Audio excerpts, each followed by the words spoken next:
Hello दोस्तों, up to date facts की full day news series पे आप सभी का स्वागत है। इस सीरीज में आपको कम से कम वक्त में देश और दुनिया की अहम खबरें बताई जाएंगी। तो चलिए चलते हैं आज की खबरों की तरफ।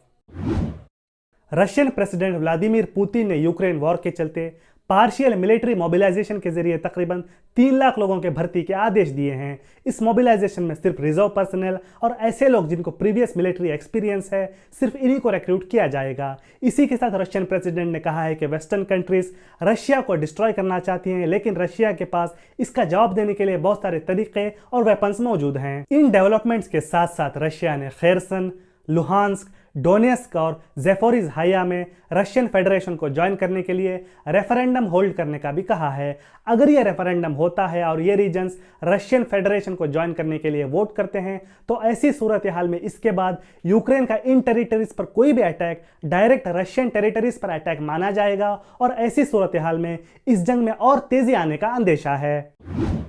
हार्ट अटैक के बाद काफी दिनों हॉस्पिटल में एडमिट रहने के बाद कॉमेडियन राजू श्रीवास्तव का आज 58 साल की उम्र में निधन हो गया है। उनका अंतिम संस्कार कल सुबह 22 सितंबर 2022 को दिल्ली में किया जाएगा। पश्चिमी बंगाल में कुर्मी ट्राइब के लोग शेड्यूल्ड कास्ट स्टेटस के लिए रेल रोको विरोध प्रदर्शन कर रहे हैं। इस प्रदर्शन के कारण बंगाल और ओडिशा में अब तक 50 ट्रेनें कैंसिल की जा चुकी हैं।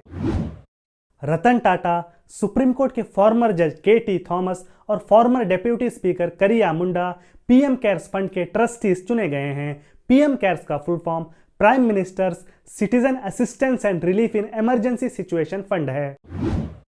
Directorate of revenue intelligence DRI ने आज मुंबई, दिल्ली और पटना में 65.46 केजी गोल्ड जब्त किया है, जिसकी कीमत तकरीबन 33 करोड़ से ज्यादा बताई जा रही है। तमिलनाडु के मुख्यमंत्री एम.के. स्टालिन ने राज्य में डिसेबल्ड लोगों की देखभाल के लिए 838 करोड़ रुपए का फंड अनाउंस किया है। हीरो मोटोकॉर्प ने देश में electric vehicles charging facilities setup करने के लिए Hindustan petroleum corporation limited HPCL के साथ कोलैब अनाउंस किया है। गुजराती फिल्म चल्लो शो को भारत की जानिब से ऑस्कर्स के लिए नॉमिनेट किया गया है। इसी के साथ minister of state for external affairs V Muraleedharan अफ्रीकी देश जिबूती के 2 दिन के दौरे के लिए जिबूती पहुंच चुके हैं। दिल्ली के शादरा इलाके में कल रात एक ट्रक डिवाइडर पर सोते 6 लोगों पर चढ़ गया। इसके नतीजे में 4 लोगों की मौत हो गई है। ग्रोसरी डिलीवरी स्टार्टअप जेप्टो के को फाउंडर कैवल्य बोहरा 19 साल की उम्र में भारत के सबसे कम उम्र में 1000 करोड़ वेल्थ होल्ड करने वाले व्यक्ति बन गए हैं। इंडियन आईटी कंपनी विप्रो ने मूनलाइटिंग केसेस में 300 एम्प्लॉयज को फायर किया है। मूनलाइटिंग एक ही वक्त में 2 या उससे ज्यादा कंपनीज के पे स्केल्स पर काम करने को कहते हैं। हुरुन इंडिया रिच लिस्ट के मुताबिक भारत के सबसे अमीर आदमी गौतम अडानी ने पिछले 1 साल में हर दिन 1600 करोड़ रुपए कमाए हैं। दुनिया आज 21 सितंबर को international day of peace observe कर रही है। इस मौके पर वर्ल्ड पीस को प्रमोट किया जाता है। पहला इंटरनेशनल डे ऑफ पीस 1982 में ऑब्जर्व किया गया था। ऑस्ट्रेलिया के ब्यूरो ऑफ मीटियोरोलॉजी ने कहा है कि देश के ईस्टर्न कोस्टल एरियाज को आने वाले कुछ दिनों में भारी बारिश और बाढ़ का सामना करना पड़ सकता है। ऑस्ट्रेलिया के तस्मानिया स्टेट के मैकॉरी हार्बर के करीब तकरीबन 230 पायलट वेल्स किनारे पर फंस गई हैं। इन वेल्स में से तकरीबन आधी वेल्स का मारे जाने का अंदेशा है। इन वेल्स को बचाने का काम शुरू हो गया है। एक स्टडी के मुताबिक पूरी दुनिया में चींटियों की पॉपुलेशन 20 क्वाड्रिलियन है, जो कि ह्यूमन पॉपुलेशन से 2.5 मिलियन टाइम्स ज्यादा है। पूरी दुनिया में चींटियों की 12,000 से ज्यादा स्पीशीज पाई जाती हैं। यूनाइटेड स्टेट्स के शिकागो शहर में एक अपार्टमेंट बिल्डिंग में हुए ब्लास्ट में 8 लोग जख्मी हुए हैं। इस मामले पर अब इन्वेस्टिगेशन की जा रही है।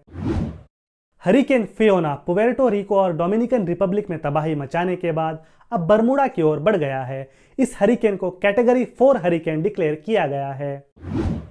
ऑस्ट्रेलिया के टीवी आइलैंड के इंडिजिनस लोगों की अपील के बाद ऑस्ट्रेलिया की एक कोर्ट ने ऑस्ट्रेलिया के second largest oil producer Santos limited के $3.6 billion worth gas drilling project पर बैन लगाया है।